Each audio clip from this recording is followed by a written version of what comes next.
सवाल यहां पर आंखों का था। ऊपर वाली आंख तो राइटियस हो गई, नीचे वाली आंख सबसे बड़ा काम करती है विनाश का।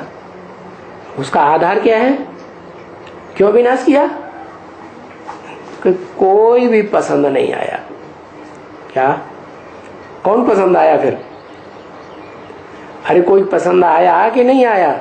वो जो आत्माओं का बाप है वो ही पसंद आया, बाकी सब बेकार। अरे बेकार है, अकेला रहेगा, वो ऊपर वाला तो चला जाएगा। वो किस लिए आता है? चैतन्य आत्माओं को सुधारने के लिए आता है कि जड़ जीव जंतुओं को सुधारने के लिए आता है, जड़ बुद्धि वालों को है? वो तो मनुष्यों को ज्ञान सुना के चला जाता है? ज्ञान इस सृष्टि पर फैल गया, फिर उसे रहने की दरकार है, उसका काम पूरा हो गया। फिर है हाँ, वो कोई न कोई को जिस मुकर्रर रथ में प्रवेश करता है उसको आप समान बना के जाता है। इसलिए वो आप समान बना हुआ व्यक्तित्व जिसका नाम शंकर है, वो ही नाम उसके साथ जोड़ा जाता है।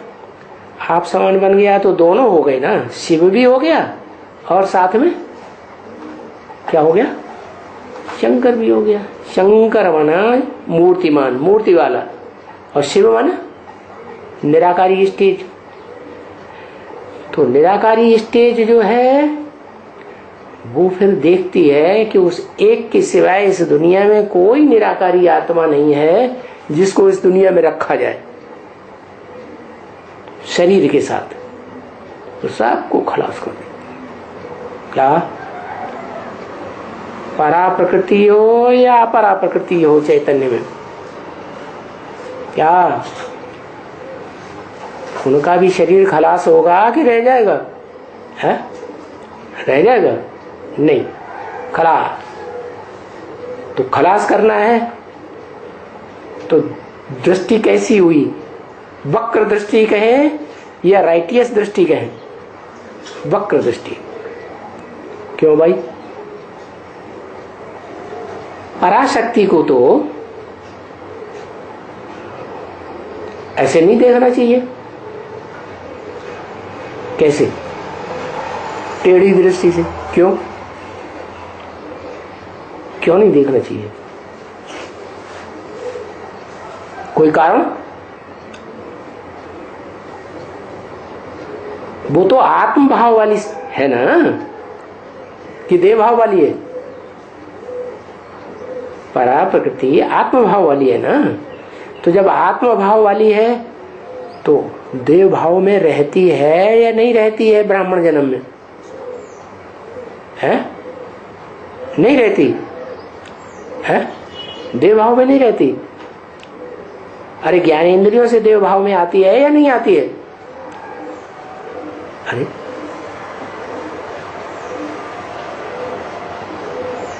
आती है ना। आती है तो क्यों आती है? क्योंकि वो भी किसको अपना बाप मान लेती है? ब्रह्म बाबा। परम ब्रह्म को वो भी नहीं पहचाना कि वो माता भी है पिता भी है। परम ब्रह्म वाला जो साकार रूप है उसमें पिता भी है, परम पिता जिसे कहते हैं परम पुरुष। पुरुषों में सबसे अति श्रेष्ठ, श्रेष्ठतम शिव। और जिसमें प्रवेश किया वो शरीर भी है। रथ में प्रवेश करता है या आत्मा में? रथ में प्रवेश करता है। तो वो रथ हो गया देवान का पुतला। सुंदरता किसमें ज्यादा होती है? कौन सी सुंदरता खींचती है? निराकार की सुंदरता खींचती है, शरीर की सुंदरता खींचती है। तो वो शरीर बताया कि वो हो गया प्रकृति का मूल रूप। क्या? परा प्रकृति का भी मूल रूप और अपरा प्रकृति का भी मूल रूप।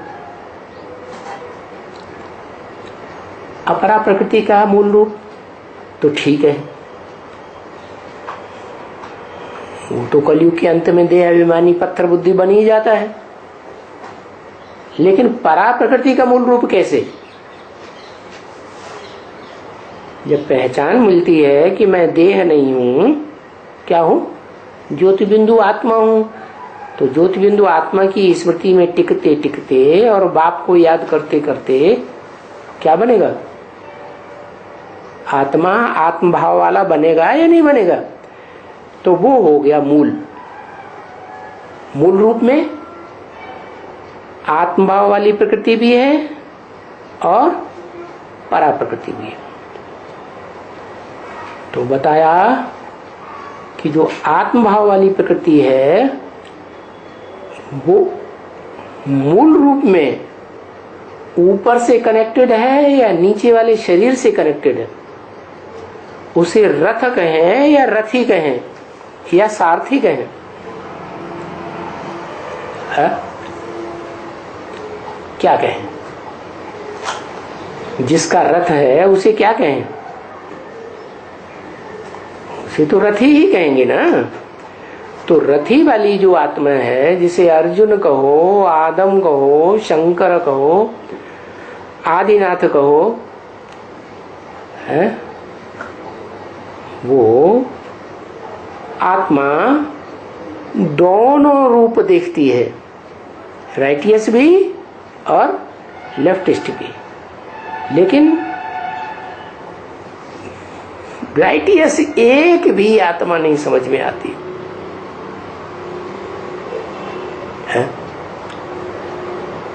अरे जो चिर संगिनी है, शास्त्रों में दिखाया ना, शंकर की चिर संगिनी सदाकाल कौन है? पार्वती। शंकर को भी पार लगाने वाली, तो उसको तो साथ लेना चाहिए ना। उसको क्यों नहीं साथ लिया है? उसको आप समान बनाना चाहिए ना, क्यों नहीं बनाया? क्योंकि वो आत्मा भी लंबे समय तक ब्राह्मण जन्म लेने के बाद उस स्वरूप को नहीं पहचान पाती जो बाप का मूल रूप है। वो किस पे आधारित रहती है? ब्रह्मा के ऊपर। तो आधीन हो गई या स्वाधीन हुई? है आधीन हुई ना। तो आधीन आधीन को पसंद करेगा और स्वाधीन स्वाधीन को पसंद करेगा।